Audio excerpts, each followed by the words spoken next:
માયાબેને અડધો કલાક પહેલાં થોડો છાતીમાં દુખાવો ઉપડ્યો છે.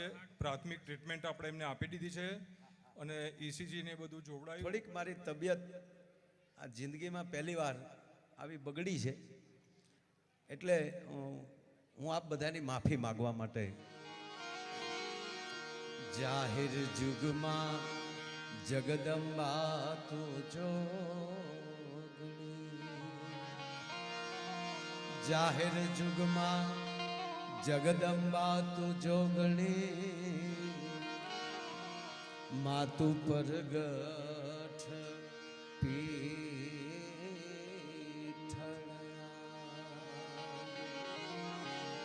જાહેર જુગમાં જગદંબા તું જોગણી,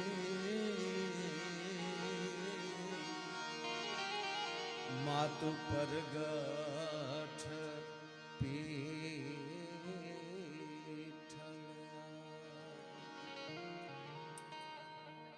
જુલાસણ ગામને આંગણે આજનો આવો રૂડો અવસર, આવું સરસ મજાનું પટેલ કુસુમબેન ભરતભાઈ ભક્તિદાસ ડૉક્ટર પરિવાર અનુપમ પ્રાથમિક શાળા જુલાસણ, એનું ભવ્ય અને દિવ્ય આવું લોકાર્પણ હોય.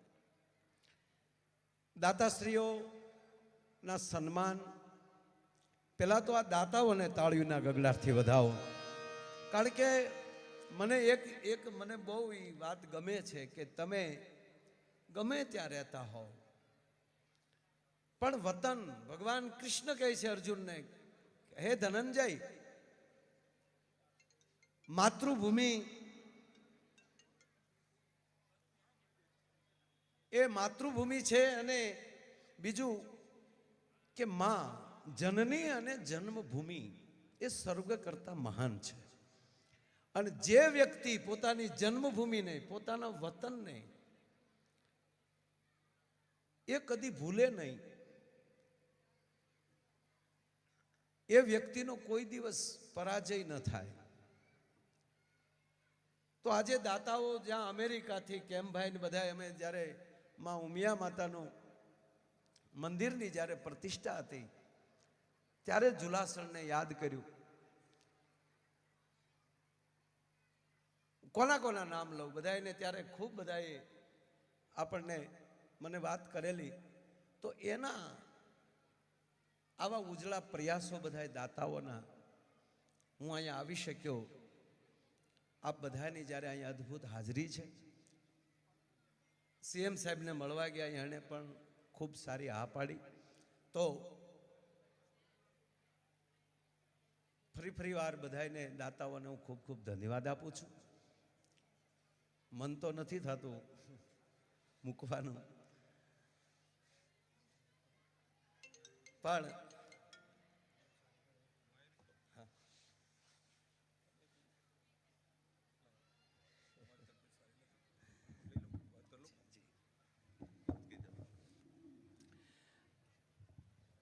થોડીક મારી તબિયત આ જિંદગીમાં પહેલી વાર આવી બગડી છે, એટલે હું આપ બધાની માફી માગવા માટે,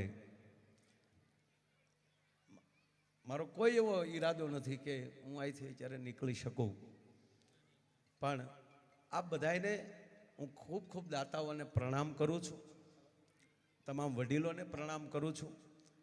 પરમ દિવસે CM સાહેબ પધારે ત્યારે પણ બધાએ ભાવથી, એટલે અત્યારે રાસ ગરબા માટે ની વાત છે કે બધાએ રાસ ગરબા રમજો, અને તમામ વડીલોને ક્ષમા માગું છું કે આઈ એમ વેરી વેરી સોરી, ક્ષમા કરજો. હલો,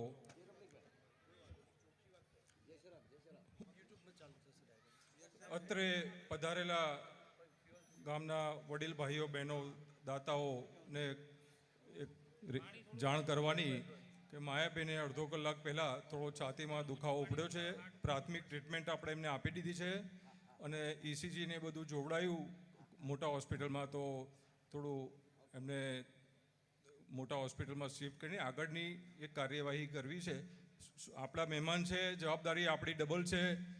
તબિયત પહેલી, શરીર પહેલું, પ્રોગ્રામો તો આવશે ને જશે.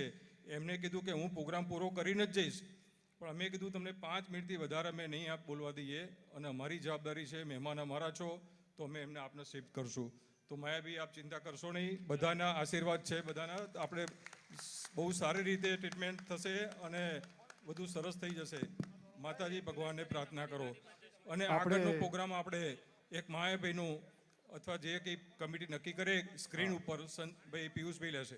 આપણે ભાઈ આપણા ગામ ટોળાની માતા, આપણા દોલો માતા, આપણા સર્વે કહેવાય કે જે દેવસ્થાનો છે એ દેવસ્થાનોને માનીએ છીએ. સાહેબ આપણા ઘરે મહેમાન તરીકે આવ્યા છે, કાર્યક્રમ કરવાનો હતો, બહુ સારું આયોજન હતું, પણ પરિસ્થિતિ એટલી ખરાબ છે. ડૉક્ટરોનું એવું કહેવું છે કે એમના છાતીના દુખાવાના કારણે એમને હવે બોલાવ્યું છે નહીં. માટે આ કોઈ કુદરતી કદાચ કોઈ એમના તરફીનું જે કાર્ય છે એને આપણે બધા વધાવીએ. આપણે બધા ભગવાનને પ્રાર્થના કરીએ. સાહેબ આપણે બધા પ્રાર્થના કરીએ, ભલે આપણે આપણો સમય બગાડ્યો છે, આપણે અહીં આગળ બેઠા છીએ, પણ ભગવાન માતાજીને પ્રાર્થના કરે કે માયાભાઈને કંઈ ના થાય. સાહેબ આ જુલાસણ ગામની એક કહેવાય કે આપણી માતાજીને એવી પ્રાર્થના કરીએ કે હે માં એમની રક્ષા કરજો. ક્યાંક નાનું મોટું પણ કહેવાય કે એમને વિઘ્ન આવવાનું હોય તો એ વિઘ્નને ટાળી અને એમને કહેવાય કે તબિયત સારી રહે. આપણે ભગવાનને પ્રાર્થના કરીએ અને એમની કહેવાય કે સારી તંદુરસ્તી રહે એ માટે કહેવાય કે આપણે ભગવાનને પ્રાર્થના કરીએ. તમે બધા કોઈ જગ્યા ન છોડશો, કોઈ જગ્યા ના છોડશો. શાળા આપણી છે, ગામ આપણું છે, ઉત્સવ આપણો છે, અને આપણે કોઈ અવ્યવસ્થા નહીં ફેલાઈએ. આ જુલાસણ ગામના સર્વે જનેતાઓને, એમના દીકરાઓને, આપણે જે પણ મુરબ્બીઓ આવ્યા છે એ